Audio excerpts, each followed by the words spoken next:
Alors il s'agit d'un projet autour de la Nuit des cathédrales, qui est un événement qui se passe chaque année à la cathédrale de la Treille, d'ailleurs dans toutes les cathédrales de France, il me semble. Cette année, on a voulu s'associer donc entre Nicolas, guitariste, et Aurélien, organiste, pour monter une pièce autour de ces trois arts, disciplines. Ouais. Alors Insolita Danse est une compagnie de danse qui existe depuis 7 ans. On danse dans des lieux insolites et c'est surtout mon leitmotiv est de vraiment mettre la danse là où on ne l'attend pas et mettre la danse proche des gens en fait. Voilà. Alors le spectacle, c'est de jouer à la fois des pièces de guitare solo, des pièces d'orgue solo, c'est-à-dire qu'on entend vraiment chaque instrument indépendamment. Vous allez pouvoir entendre la guitare bien sûr puisque je suis guitariste, mais vous allez pouvoir voir la compagnie de Laureline Miellon qui est là juste à côté de moi. Et pour la première fois, j'aurai la chance de jouer avec Aurélien Fillon, organiste incontournable français, qui me fait l'honneur donc de m'accompagner sur une pièce de Rodrigo qui est la fantaisie pour un gentilhomme. Et on va aussi partager la scène avec la chaconne de Rameau.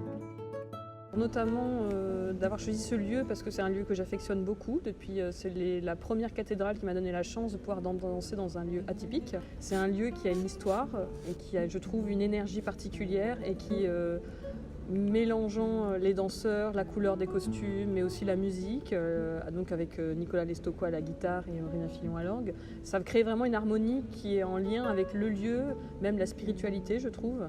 Il y a quelque chose de très lumineux dans cet endroit. Nous avons fait tout un spectacle autour de Claude Debussy à l'occasion du 100e anniversaire de sa disparition. Et vraiment, ça a été vraiment une évidence pour moi de revenir cette année. Vous allez pouvoir découvrir un répertoire complètement atypique, à la fois une ambivalence dans cette réunion instrumentale et une alchimie évidente.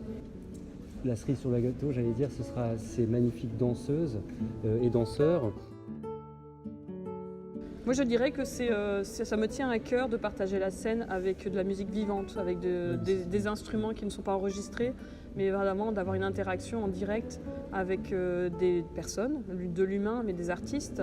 Et je trouve que ça donne une dimension supplémentaire au spectacle, de partager ces moments-là avec de la musique qui est jouée en réel, qui n'est pas forcément évident pour nous danseurs, puisqu'on doit s'adapter aussi, mais qui est un vrai challenge qui donne un piquant supplémentaire à la création qu'on fait tous les trois aujourd'hui. Le spectacle sera la semaine prochaine, le 11 mai à 20h30. Alors il faut savoir que c'est la Nuit des cathédrales, donc il y a des animations toute la soirée, c'est gratuit. Vous pouvez venir à partir de 18h. Il y a différents spectacles, il y a de l'orgue, il y a des chorales, il me semble. Et vraiment le clou de la soirée sera donc à 20h30 avec nous pendant 1 heure de spectacle. Vous pouvez venir vous asseoir, vous balader, il n'y a aucune obligation. C'est justement un spectacle ouvert à tous. Donc bienvenue et n'hésitez pas à venir nous voir. À la semaine prochaine.